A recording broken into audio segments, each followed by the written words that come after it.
So Chrysler cars have really been becoming a little thing here on the channel, and I don't know why, but that's what we bought recently. Let's get it.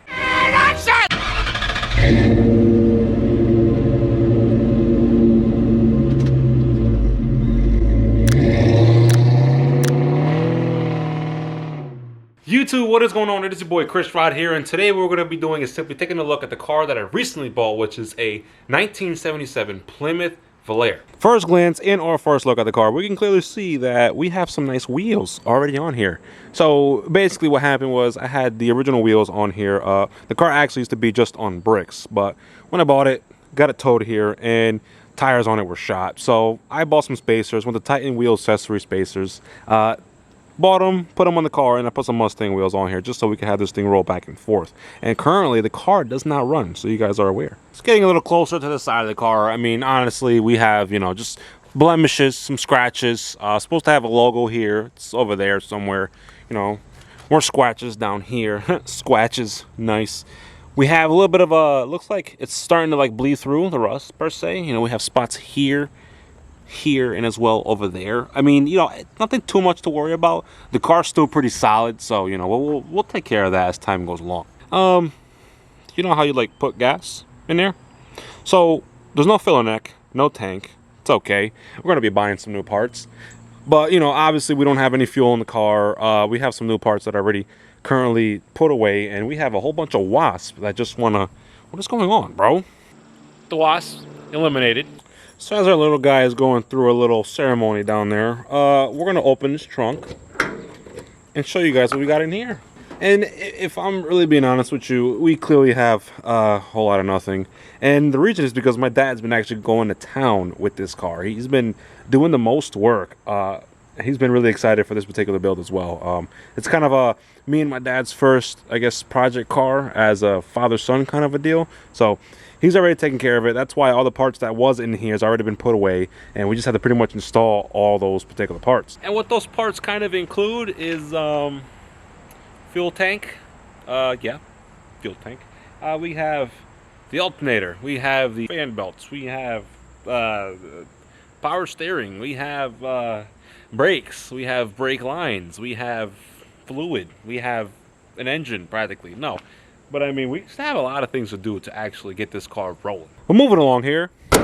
Clearly, this is the rear of the car, and pretty much the VOLARE and the Aspen are legitimately like the same particular style. It has that same look, and even with the big tail lights in the rear. If you guys know the 1980 Dodge Aspen that I have, you can go to the other videos and check them out. I'll probably put some cards around here and whatnot, but you'll clearly be able to see the similarities with these two vehicles. Coming alongside the car, you see we still have the Mustang wheels, obviously, like I said before, with the spacers and so forth, but a little bit of more damage kind of right here, which is really nothing. This is nothing. I mean, this is pure solid metal, so we're not worried about that. If we go a little up top, we got surface rust.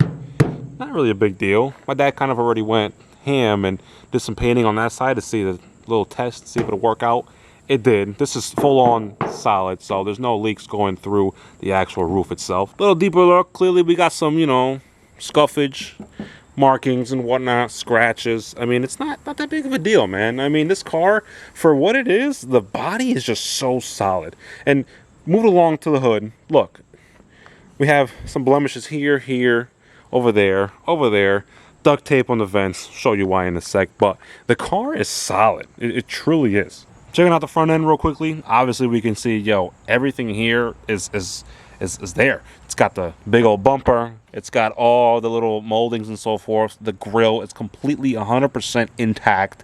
You know, maybe a little crackage over there, but nothing too serious, man. This car is truly just a beauty. I'm very excited for what I have to do with this thing. Some interior as we go in here. Floorboards, yes, rusted. You're absolutely right. But here's the thing, check this out. Solid, bro. You like, I don't think you guys actually like understand this, and I still can't speak for whatever reason, but this floorboard is completely solid. All we have to do is sand this whole thing down, or just wire wheel the rust off of it, and basically whatever holes we have, fill them back up, or put weld some plates onto there, and then we have a perfect floorboard again, which is not a big deal at all. This is nothing. The thing is solid, bro. But we have this beautiful green interior, same color green as the car as it is itself, and this thing is nice, man. I mean, yes, we got rips over there in the front bench, we got rips over here in the back, but dude, come on, are you serious right now? Look at this headliner, bro. Even the headliner is completely intact, no sagging, nothing. Package tray in the back, decent, bro. Like, where are you finding this thing at, man? We have everything here. Steering wheel, we got the wipers, you know, rear window defrost, lights, all the buttons. Original freaking radio, dog. Original radio. Like, where?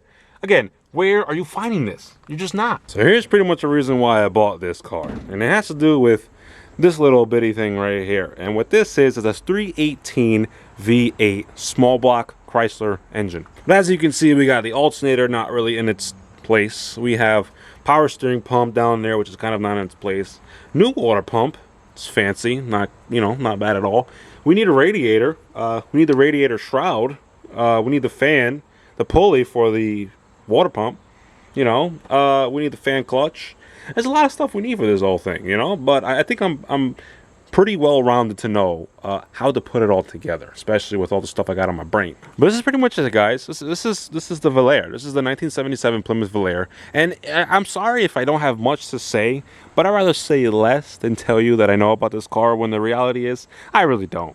I don't at all. Most likely, when I put this car together, it's probably going to come with a whole lot of cursing, anger, maybe a little bit of drinking, but that's fine. It's America, so we're good. But with all that being said, you know, it's just, this is really going to be one of those different kind of cars. It truly is. So the overall plan really for me when it comes to this car is to get it pieced back together, get it running, and then just make sure that the car still has life in her, man. One thing that I am lucky about is that the crank does turn. You know, I took a socket wrench, put it on there, and was able to spin it, do a whole full 360 with it, and the motor's good. At least for the moment, motor's good. So that is one thing that I will say why I'm excited for this car. But now with all that being said, if you guys found this video enjoyable in any kind of way, and you're excited for what is to come when it comes to this car, be sure to leave a like. Don't forget for your boy, be sure to join the clique by simply smashing that subscribe button, and as well as ring that notification bell. Until then, it's my boy Chris Rod. Ooh. Until then, it's my boy Chris Rod, and see all you beautiful people in the next one. Pero no la maltrate, no es simplemente una mata. Préndele, do cacha y sube para la nube. Deja que ella te arrebate.